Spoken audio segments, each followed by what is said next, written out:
Choose to live. Your life matters. You're not alone. Jesus is with you. Praise lord.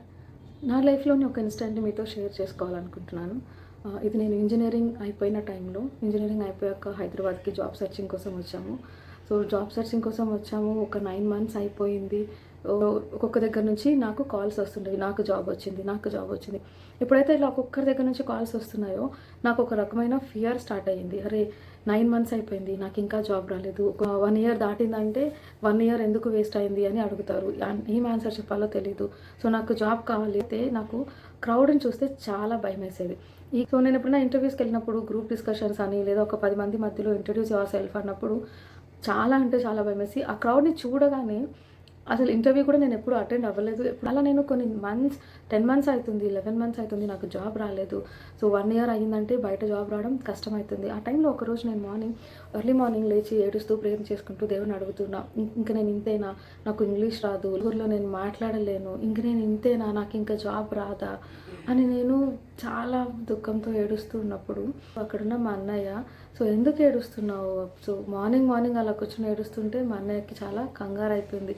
ఎందుకు అలా ఏడుస్తున్నావు, ఏమైంది అని అడిగినప్పుడు నాకు ఇంకా జాబ్ రాదు, నేను ఇంకా ఇంతే, నేను వేస్ట్ అని నేను ఏడుస్తూ ఉంటే మా అన్నయ్య సరే నువ్వు ఏడవకు, నేను ఈరోజు ఆఫీస్కి వెళ్తాను, నేను మాట్లాడతాను అని చెప్పి తను ఆఫీస్కి వెళ్ళిపోయాడు. అండ్ మా అన్నయ్యకి అప్పటికి ఒక 2 years మాత్రమే ఎక్స్పీరియన్స్ ఉంది. తను 2 years నుంచి మాత్రమే జాబ్ చేస్తున్నాడు. ఆ టైంలో అని ఇలా నా చెల్లెలకి జాబ్ కావాలి అని అడిగినప్పుడు దేవుడు ఎంత గొప్ప కార్యం చేశాడంటే ఆ కంపెనీలో ఆ టైంలో ఎస్పెషల్లీ బీటెక్ వాళ్ళని ఆ కంపెనీలో తీసుకోవడం లేదు. ఎందుకంటే అదొక బీపీఓ కంపెనీ.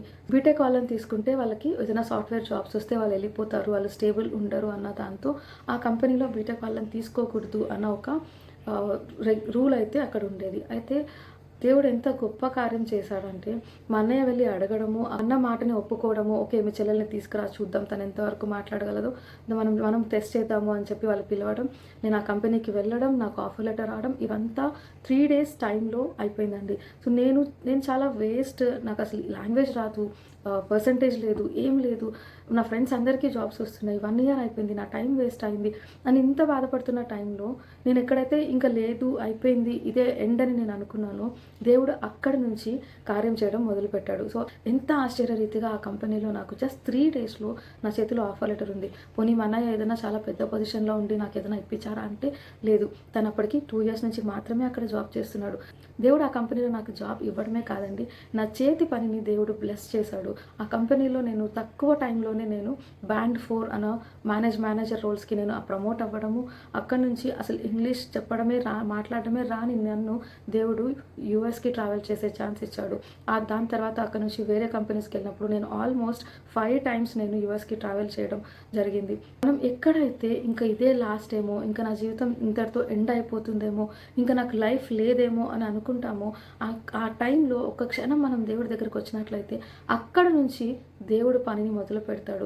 బైబిల్లో కూడా చూసినట్లయితే ఏలియా ఇక అయిపోయింది, నాకు ఇంకా చావే కరెక్ట్ ఏమో అనుకున్న టైంలో దేవుడు ఏం చెప్పాడు, నువ్వు లేచి బలం తెచ్చుకో, నీకు ఇంకా పని ఉంది అని. దేవుడి మీద ఆధారపడడం ఎప్పుడైతే మనం మొదలు పెడతామో మన జీవితం మనం ఊహించిన దానికన్నా చాలా అధికంగా దేవుడు దాన్ని బ్లెస్ చేస్తాడు. నా మ్యారేజ్ డిలే అయినప్పుడు సో 30 cross అయిపోయింది, ఇంకా పెళ్ళవలేదా అని ఎక్కడికి వెళ్ళినా అడగడము చాలా అంటే చాలా హర్టింగ్గా ఉండేది. ఇంకా మ్యారేజ్ ప్రపోజల్స్ అయితే 40+ వాళ్ళు వచ్చేవాళ్ళు. నా మ్యారేజ్ డిలే అవ్వడమే అది పెద్ద నాకు డిప్రెషన్ అనుకుంటే అదే టైంలో ఐ లాస్ మై ఫాదర్. నాన్న చనిపోయిన తర్వాత ఇంకా కోలుకోలేని దెబ్బ అని నేను అనుకున్నాను. సో ఇన్ని బాధల్లో కొంతమంది దైవజనులను దేవుడు మన జీవితంలోకి పంపిస్తుంటాడు కదా. సో అలానే నా జీవితంలో కొంతమంది దైవజనులను దేవుడు ఆలోచించి లేదు నీకు పలానా టైం లోపల నీకు మ్యారేజ్ అవుతుంది అని వాళ్ళు నాకు ప్రాఫెసీ రిలీజ్ చేసినప్పుడు నాకు నమ్మడం కూడా చాలా కష్టం అనిపించింది. ఎందుకంటే అప్పటికి ఆల్మోస్ట్ 2-3 మ్యాట్రిమోనీస్లో అన్ని ప్రపోజల్స్ చూసాము, అన్ని చేసాం. సో అలాంటప్పుడు ఎలా తొందరలో పెళ్ళి అవుతుందని వీళ్ళు ప్రాపర్టీ చెప్తున్నారు అని నేను వాళ్ళని అది నమ్మడం కూడా నాకు చాలా కష్టం అనిపించింది. ఆ టైంలో మా అక్క ద్వారా దేవుడు మళ్ళీ నాకు తను నా జీవితంలో అప్పటి వరకు చేసిన అద్భుతాలన్నిటినీ ఒకసారి చూపించి ఇంకొకసారి నువ్వు దేవుడి దగ్గరికి రాకూడదు అని అక్క చెప్పినప్పుడు మేము 1 month మేము కంటిన్యూస్గా ప్రేయర్ చేసుకున్నాము. ఎప్పుడైతే దేవుడి మీద ఆధారపడ్డామో అప్పటి వరకు ఏ మ్యాట్రిమోనీలో లేని నా హస్బెండ్ తను అప్పుడే మ్యాట్రిమోనీలో రిజిస్టర్ చేసుకోవడము, రావడం, చూసుకోవడం, యూ డోంట్ బిలీవ్ నాకు జస్ట్ 2 weeksలో పెళ్ళైపోయింది. సో ఫాదర్ లేరు, మదర్ బయటికి రాకూడదు అనే ఒక రిస్ట్రిక్షన్స్. అండ్ నా సిస్టర్ తను ఆ టైంలో 8th మంత్ ప్రెగ్నెంట్. నా బ్రదర్ ఈ కంట్రీలో లేరు. సో తను దేవుడు ఆశీర్వదించిన బట్టి తను లండన్లో ఉన్నారు ఆ టైంలో. సో ఎటువంటి సపోర్ట్ లేదు, ఏం లేదు. మనం పనికిరామేమో అని మనం అనుకోవచ్చు, లేదా మన చుట్టూ ఉన్న వాళ్ళు మనం ఎందుకు పనికిరాము అని చెప్పొచ్చు, లేదా మన పరిస్థితులు మనకి వేరే ఏ దారి లేదు, ఇంకా అక్కడ డెడ్ ఎండ్ ఉంది, నువ్వు వెళ్ళలేవు అని మన పరిస్థితులు మనల్ని హెచ్చరించవచ్చు. ఇలాంటివి ఎన్నన్నా జరగవచ్చు. కానీ ఒక్క క్షణం నువ్వు వెనక్కి తిరిగి చూస్తే అక్కడ యేసయ్య నీ కోసం ఎదురు చూస్తూ ఉంటాడు. ఇప్పటి వరకు దేవుడు ఎన్ని కార్యాలు మన జీవితాల్లో చేసింటాడో ఒక్కసారి గుర్తు తెచ్చుకుని మీరు కృంగిపోకుండా ఒక్కసారి దేవుడి వైపు చూసినట్లయితే దేవుడు ఒక బ్రైట్ ఫ్యూచర్ని మీకు చూపిస్తాడు. మీరు ఊహించనంతగా మన దేవుడి పేరే అది కదండి, లేని వాటిని ఉన్న వాటిగా చేసే దేవుడు మన యేసయ్య. ఎక్కడైతే మన మనుషులు చెయ్యలేము అని ఆగిపోతారో అక్కడ నుంచి తన కార్యాలను మొదలు పెట్టేవాడు మన యేసయ్య. ఎప్పుడైనా బాధ అనిపించినా, లోన్లీనెస్ అనిపించినా, ఇంకా నేను ఎవరితో మాట్లాడలేను అని అనిపించినా ఒక్క విషయం గుర్తుపెట్టుకోవాలని నేను కోరుకుంటున్నాను. మీతో మాట్లాడడానికి, మీతో సమయం గడపడానికి, మీతో షేర్ చేసుకోవడానికి మీ పక్కనే యేసయ్య ఎదురు చూస్తూ ఉంటారు. ఎటువంటి పరిస్థితుల్లోనైనా, ఎటువంటి కష్ట పరిస్థితుల్లోనైనా కృంగిపోకుండా దేవుని వైపు చూస్తూ నడుస్తారని.